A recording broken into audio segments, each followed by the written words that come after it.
Welcome back to the Misfits podcast. I am your host, Lauren. In today's episode, I have Dan. Welcome, Dan. So happy to have you here with us this morning. Happy to be here. Thank you. Of course. So kind of tell us a little bit about who you are, a little bit about, your background, and we'll get into some of the questions I have for you. Yeah, my name's Dan, as everybody can see here.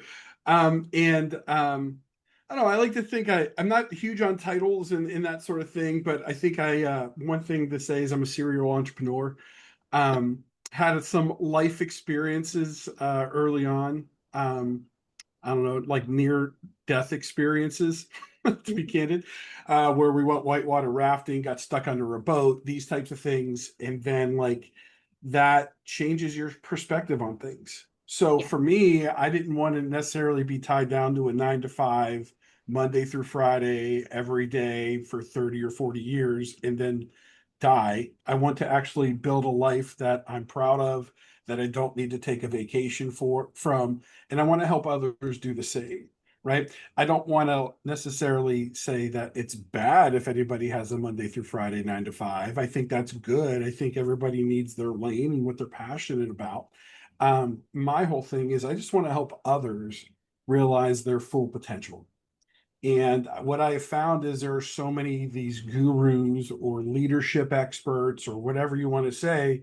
It's almost like, hey, come listen to me because I got the goods, whatever that means. I just want to be like a sidekick and high five people and be people's biggest cheerleader Yeah. for whatever they want to accomplish. And that's the community that we kind of started to create with Hope Lives. It's like these people who have been through life, maybe been kicked in the teeth, bounce back, want to help other people do the same. That's kind of who I am, who I surround myself with, what we're passionate about doing. Excuse me.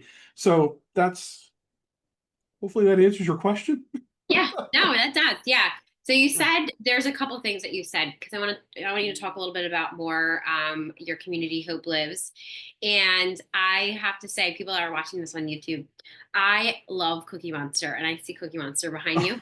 Yep. I Yep. was gonna say I got Cookie Monster when I was probably, I don't know, my parents must have bought it for me when I was a kid, and it was like my comfort, and not comfort animal, but like my comfort. Some people have like blankets, or mine was Cookie Monster. So I was like, oh well, I love Cookie Monster, so I bought my daughter one, and to this day, she's 5, she still sleeps with Cookie Monster. It's so cute. Oh, that's great.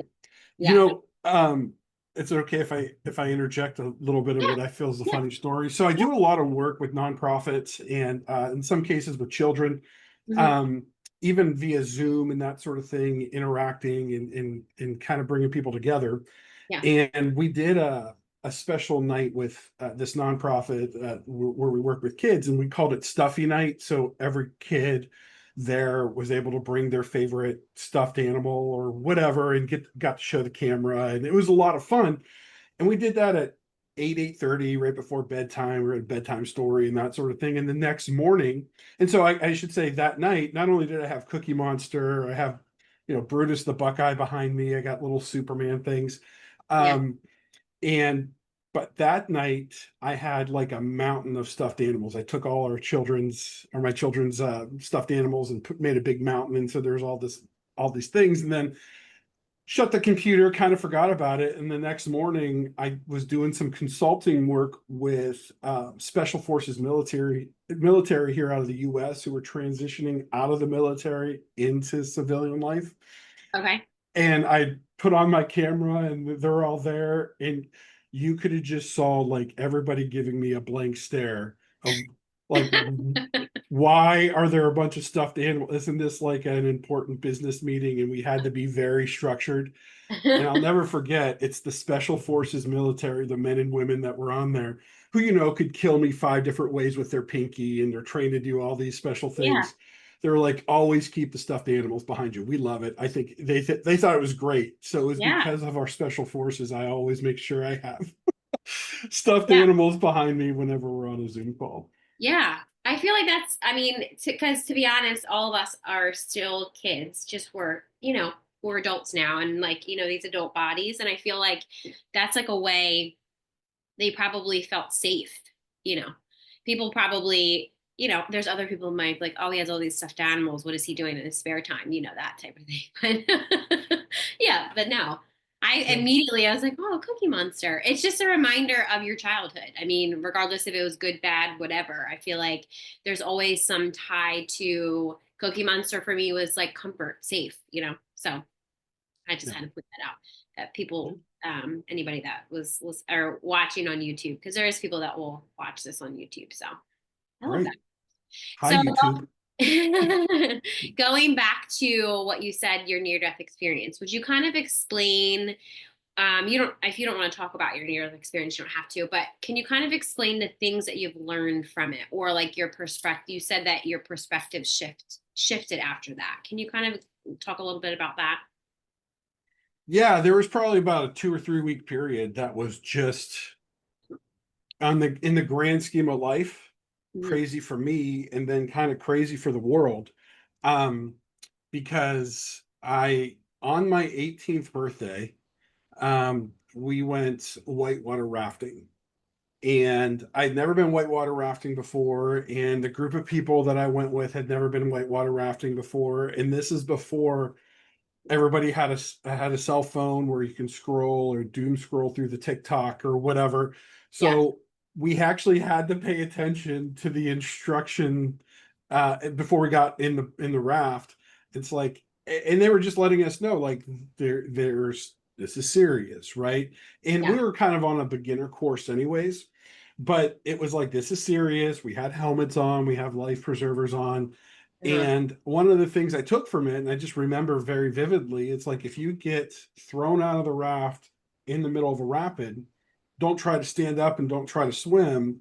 What they tell you to do is lay back, put your feet up, right? Kind of get your head up and let the rapid take you out so your foot doesn't get stuck or something worse could happen. Just kind of ride the rapid till it's over. So we went whitewater rafting in a week or two before. We just had like a lot of rain, more than we're used to. And so the river levels were high, the rapids were kind of running a little faster. And we went up on one of the first rapids of the day. And really long story shorter, I'll try to keep it a little shorter, is what they wanted to do is they wanted to send, there was 7 or 8 rafts one at a time, and then when the raft got through the entirety of the rapid, they would send the next one because they didn't want anything bad to happen. Right. Well, that was the intention. That's not quite what happened. So what happened was the first rapid, the first part of that rapid was like, there was this huge rock in the middle of the river. So what we wanted to do is go right at that rock, bounce off of that rock. It would spin the raft around and you would ride the rapid down. Well, what Okay. happened is instead of letting somebody hit the rock, bounce off, ride through the rapid, when someone hit that rock, the instructor sent the next draft. And so what happened was when someone bounced off, there was already another raft behind it, and we just had collision after collision. I was one of the collisions. And so what happened was it threw me out of the raft, and I'm riding the rapid. I remember my training because I wasn't doom scrolling, right? Um, and so I wish I kind of had a GoPro now so I could at least like do the selfie thing as Yeah. we were going down, Yeah, to record but they it. didn't exist. Um, so I'm doing what the instructions tell me. Got my feet up, kind of head up, riding the rapid, and I'm like taking in a bunch of water, going underwater, coming up, going under, coming up, going under, and then I couldn't come up. And what happened was one of the rafts, it just happened to be the raft I was in, bounced off and then landed right on top of me. Mm. And so in the moment or two, luckily I had enough sense to feel like, okay, I can't get up. What's going on?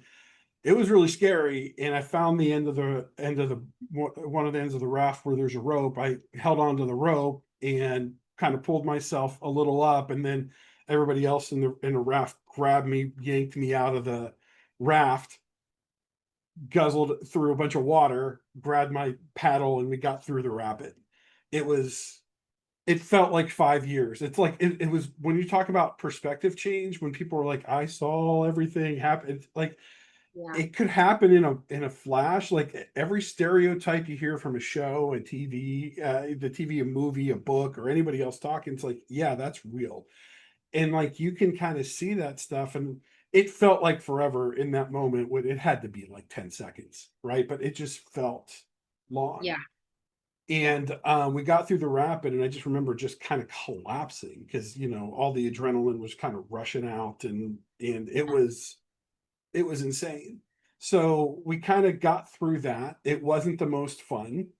And then ironically, the next day we freaking go spelunking, um, which I didn't even know what that was. It's cave diving. And we're walking through like this cave, and they're like, don't, I'm 18, right? So to be old and wise, sometimes you got to be young and dumb. So Yeah. I'm young and dumb, Yeah. right?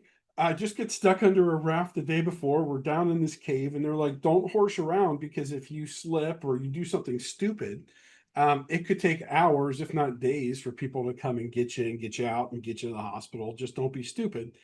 Well, we're Yeah. like crossing between one rock crater to another, and my foot gets stuck. And like in that moment, I could just feel all my adrenaline rushing through again. Like, what am I doing? Like, this is terrible. They're gonna have to cut my foot off to get out of here, right? And then luckily, like my buddy hit me upside the head. He's like, just take your shoe off. Oh, so I did that. But in that moment, it was really scary. 5 seconds later, we're through the thing, and then we finished that trip and got stories to tell, and obviously still telling stories from that day. Yeah. And then a couple weeks later, the terrorist attacks on the Twin Towers in New York City happened, 9/11. Yeah. And so between a near death experience and then having watching tragedy unfold right Right. before your eyes, and all the unknowns, all the planes coming down, the families that were affected, Yeah. everything changed on that day. What it Yeah. really allowed me to do is go, okay, even if I chose that 9 to 5 Monday through Friday kind of a thing, do I really need to engage in all the conversations around the water cooler? Am I really going to get upset about if I get stuck in Excel and the formula is not doing right? Is that really going to ruin my day? No, Yeah. right? It what it did is I think it gave me a perspective to be more curious in life, Yeah. to ask more questions, to get around people who were trying to accomplish something, not just people who were trying to get by, but people who would actually thrive, and being willing to take risks, right? Um, I think that's how it's kind of shaped me and changed me, and kind of. I think I'll just leave it at that for now because then I can go off for another 30 minutes. I'm a No, little it's bit of a okay. talker. I was going to say, yeah, there's a lot. So mainly well, I mean, there's a lot of people that listen to this podcast, but mainly a lot of the things that you said, I wanted to touch on and kind of like explain a little bit more because you are a serial entrepreneur. This is kind of like my first, I guess it's been 5 years now that I left my 9 to 5. After my own near death experiences, it kind of shifted as like, wow, this life is so short. And do I really want to, you know, be in this career that I hate, that I loved getting in, helping people? That was I just love to help people, And then I realized one day I woke up and I was like, I hate what I do. I hate my job. I hate my life. I hate myself, all this stuff. Like, is this really this is not life. Like, it just doesn't feel like it is, right? There has to be something more. And I just feel like from the perspective of entrepreneur, you have to be willing to take risks. And obviously at 18, you were very willing to do a lot of risky things. So that kind of mirrored probably how amazing of an entrepreneur you are because of that.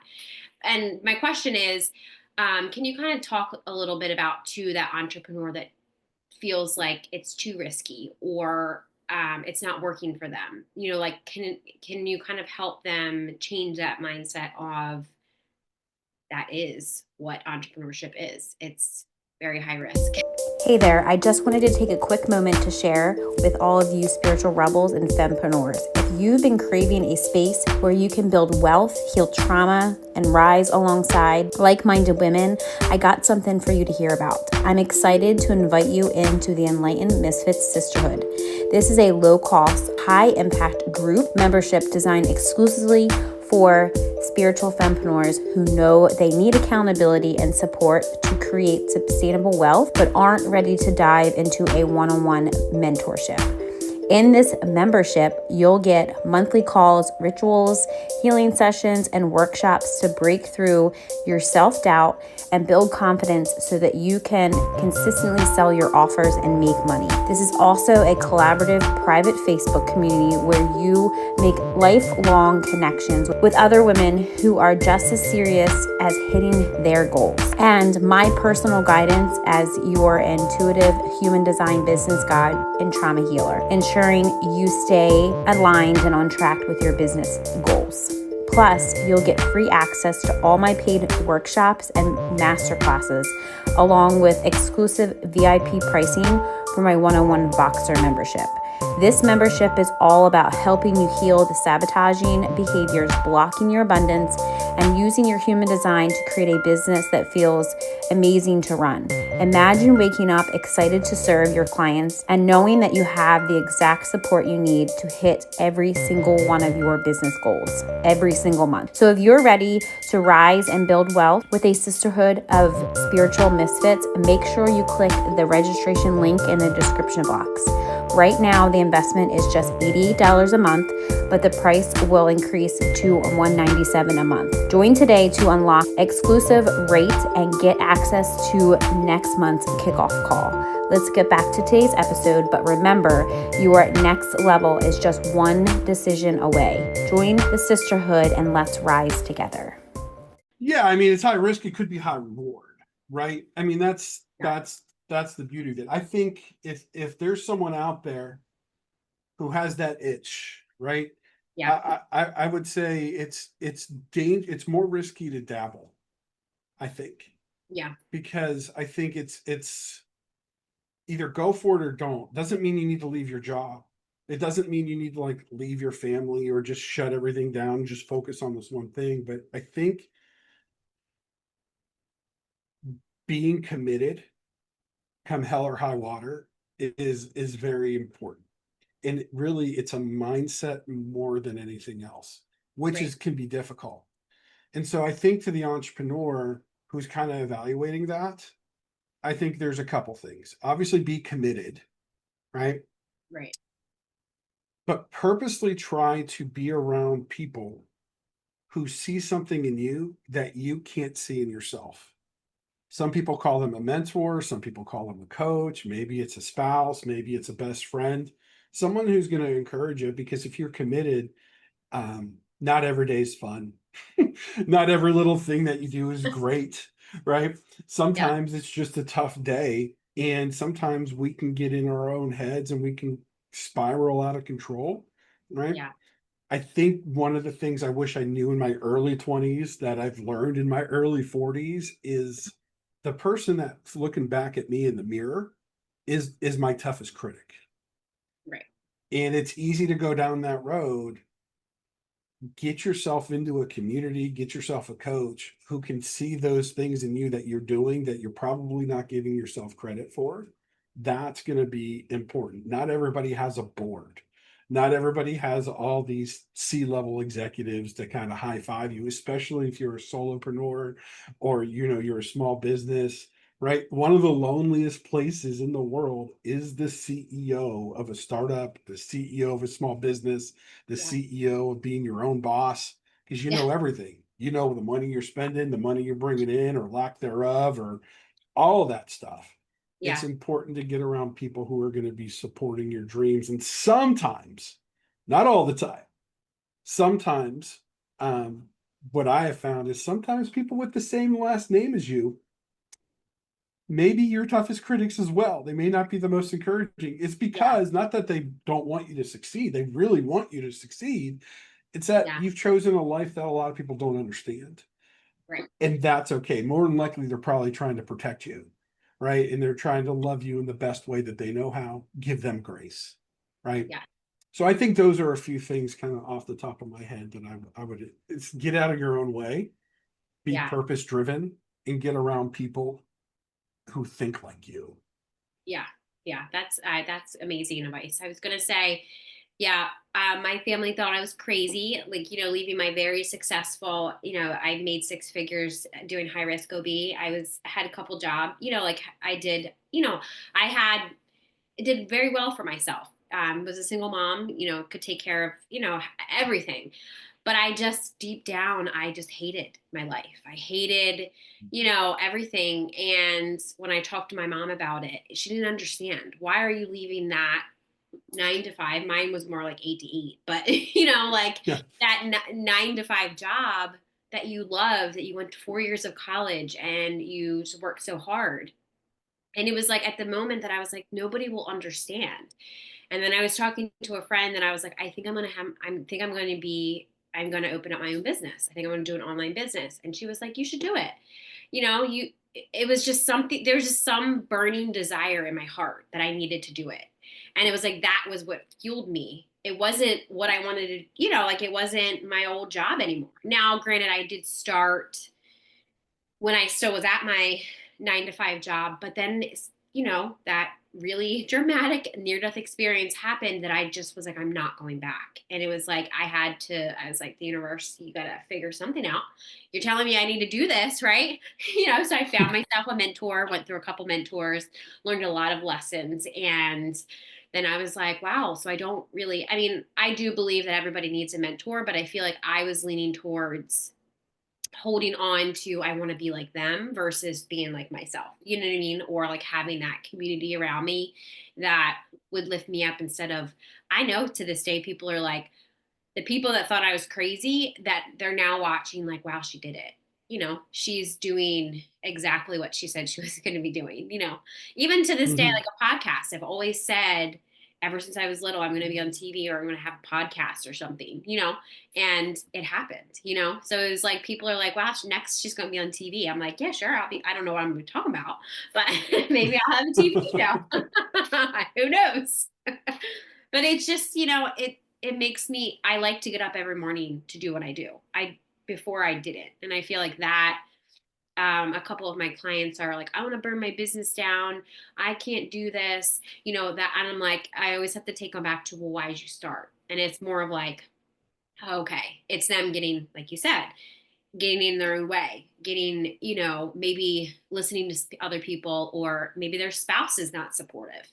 You know, most, I should say, men are like, you're not bringing in money, or this is not making money. My husband said the same thing. He's like, I don't think he understood in the beginning what entrepreneurship was. I know how much money I'm bringing in, or like you said, lack thereof. I also know that too. So it's like hearing that from somebody else, it feels like, I was failing. And it's more of like, that's just the ebbs and flows of entrepreneurship. Or am I not doing something? Like, I know what I'm not doing. Do I need to do less of that? You know what I mean? That type of stuff. So, yeah, that definitely resonates in all areas of my life. Well, you said something there, and is it okay if I just jump in real quick and Yeah, respond a couple of things? First and foremost, just hearing the snippets of your story. Obviously, I don't know all the details, like yeah, who yeah, does, yeah, anyways. yeah, As long as I've been around in either coaching or supporting other entrepreneurs or small business owners, yeah, I never take for granted hearing their stories of resilience and overcoming. yeah, And I think that is so important because you're right. Not everybody has a supportive spouse. right, Sometimes people's environment is terrible, which is what you got to get out of that. A healthy environment is important, which is why you need to find a community, whether it's hope, whether it's, your local, I don't know, if you like playing Dungeons and Dragons, the board game, go find that and be around those people, whatever yeah, kind of resets you. That yeah, that's important. And the other thing I think you said, I think is important for people to grasp, you got to be yourself. right, You got to be able to say, okay, here are principles. Like behind me, you'll see some like John Maxwell certified John Maxwell, behavior analyst. They're Yeah. just titles that don't mean anything. At Yeah. the end of the day, like, cool, you check the box, right? But I have stuffed animals behind me, and what business class or people wearing a suit and tie every day are they going to find that acceptable? I worked for a law firm for a while. They're like, you can't have stuffed animals. That didn't last very long for me because I like to have human being conversations. And so Right. the beauty about entrepreneurship is you're qualified automatically. Yeah. You are qualified. Right. And it's the entrepreneur, in my opinion, especially here in the United States. Yeah. And I don't care if you're left leaning, you're right leaning, politics, they've been fighting over the Senate since the Roman Empire, right? Like, we're not going to figure that out in our lifetime. This is thousands of years, but it's entrepreneurs that are going to save the world, in my opinion. That's why I'm Yeah. so passionate about it. But Yeah. Picasso said something very interesting, and I say this a lot to our community, to my clients. It's learn the rules. John Maxwell, with his leadership principles, he has time tested, tried and true principles. But I got to be able to put my spin on it, right? Yeah. So learn the rules, but then break them like an artist, and that's the beauty in all of it. Yeah. Yeah. Now, you talked a little bit about John Maxwell, which I love him. I think when I was early on I feel like I've been in networking, marketing, ever since I was like 14. They always have us read, or I was going to say every MLN company, whatever I was in, always like, you have to read John Maxwell's book because it's real. Like, I mean, it's true. Like, he does have a lot of really good rules or points. So can you kind of talk to us a little bit about like what a behavioral analyst trainer is? Yeah, I think from my perspective, and I think what I focus on is helping people get out of their own way. Okay. As cheesy as that is, I'm sure there's somebody with an alphabet behind their name that's going to be able to answer that question a lot more detailed than I can, or I will. But it's really letting people get out of their own way, that sometimes in a job, or even in, when we have people working on our team, and sometimes I'll just give an example more than a definition, is sometimes Yeah. people are just have the blinders on, so to speak. It's Yeah. like, whatever task they're doing or whatever job they have, that's what they know. And they think it's the most important thing since sliced bread. Yeah. And I think it's okay to be passionate about what you do and wanting to do it well and making sure people are giving you the information that you need to be able to do your job well.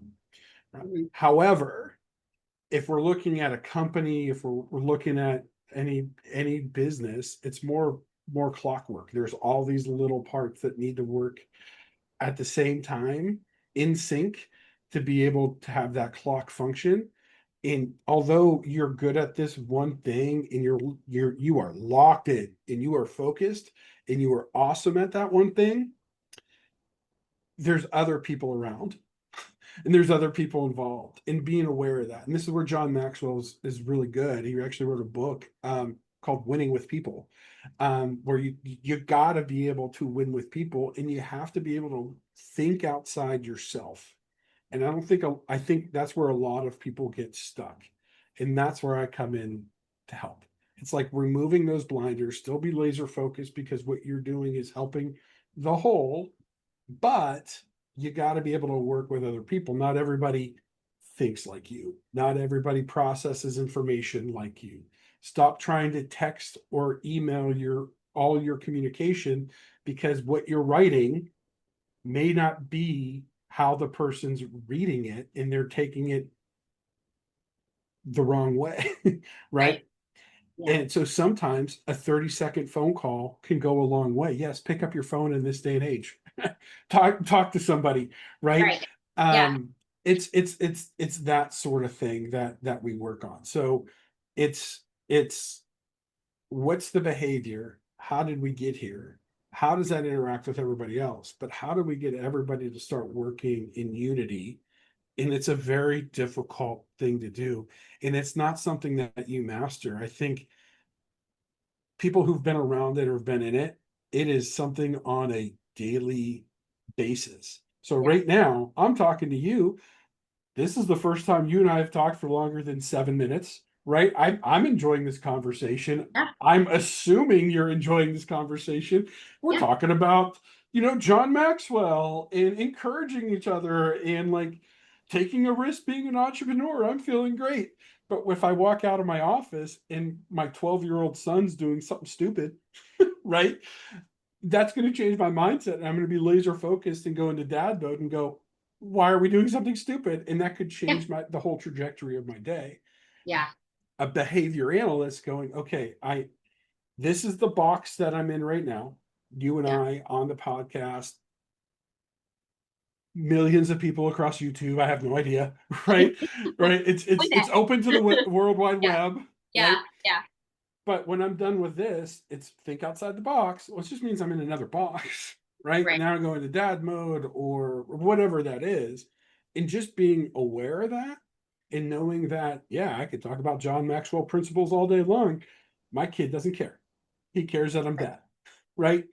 It's Right. it's it's realizing that and tying that all together and knowing it's just this constant awareness, no matter whether you're at the office, whether you're with your family, whether you're with your friends, at a ball game, at a movie theater, I don't know.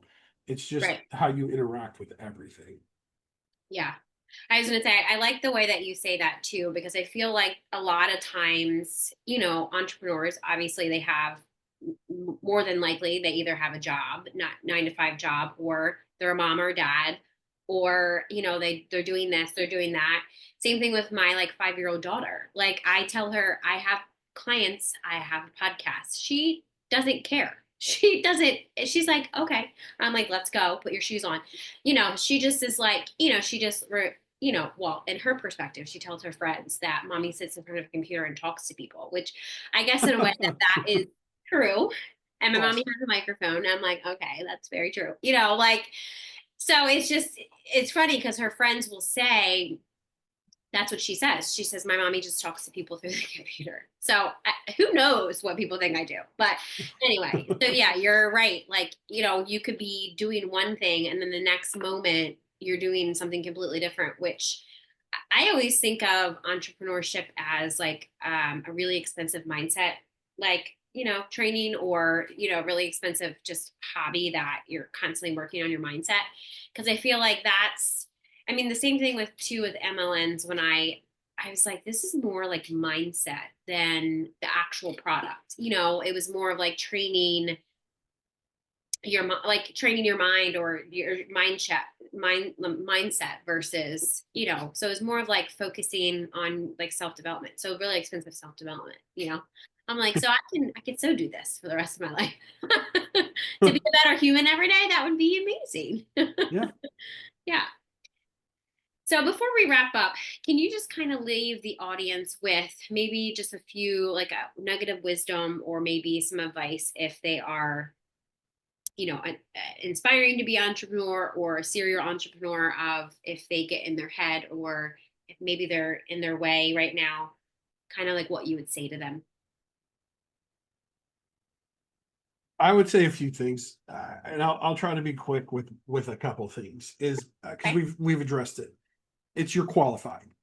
Whatever your idea is, how crazy it is, it's Steve Jobs said it best: is that the crazy ones are going to save the world, right? Like Yeah. all good, go Yeah. just go for it.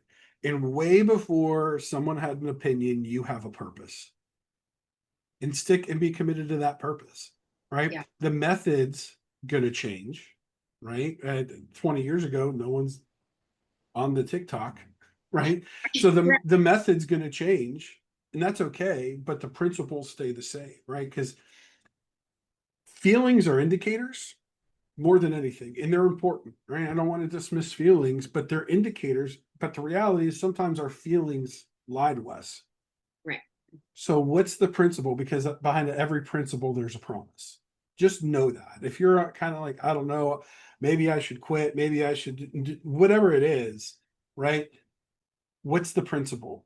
What's the purpose? And don't worry about my opinion, your spouse's opinion so much, or your parent, or family, or friend. It doesn't matter. What's your purpose? And be centered in on that. Because when you start living your purpose, people will support you. because they have to, right? Because you're passionate about your purpose. So you have a purpose.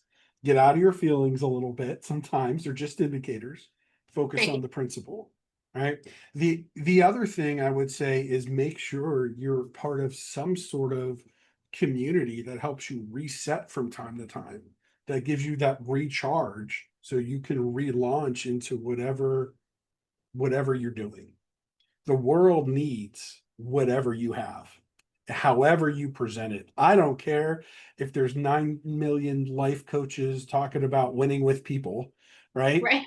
Right. Right. Your spin on it, the way you break those rules like an artist, somebody needs. Go for it. Right? That's that. And then the last thing I'll say is whatever you're doing, wherever you're at, I don't care if you're at the dinner table with your family. I don't care if you're in this client meeting.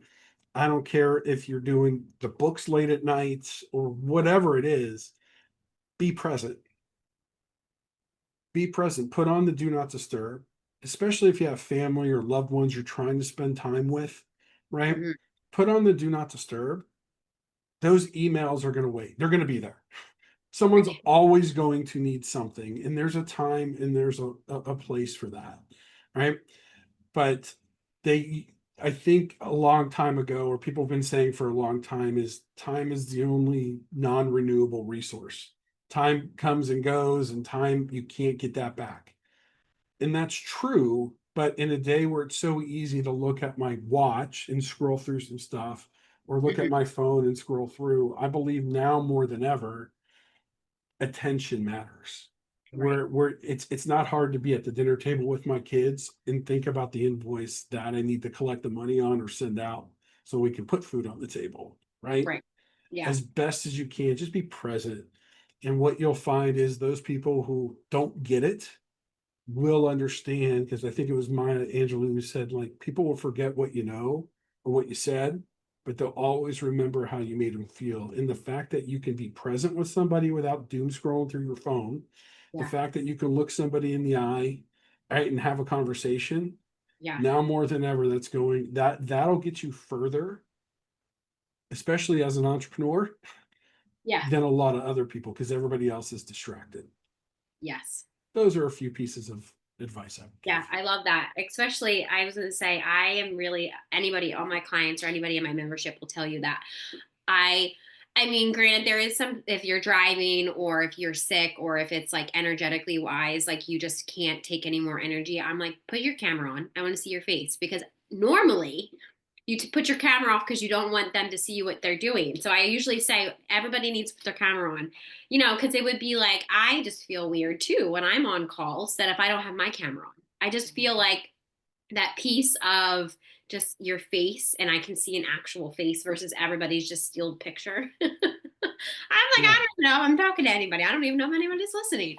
Yeah. So that's definitely I do love those nuggets of wisdom. Well, thank you so much for joining us on today's episode with Dan on the Enlightened Misfits podcast. If you enjoyed today's episode, don't forget to subscribe, leave a review, and then share this episode with anybody that you feel that would gain knowledge from listening. Make sure you check out his links in the description box here on YouTube if you're watching it, or over on any large social media platform that you are listening to this.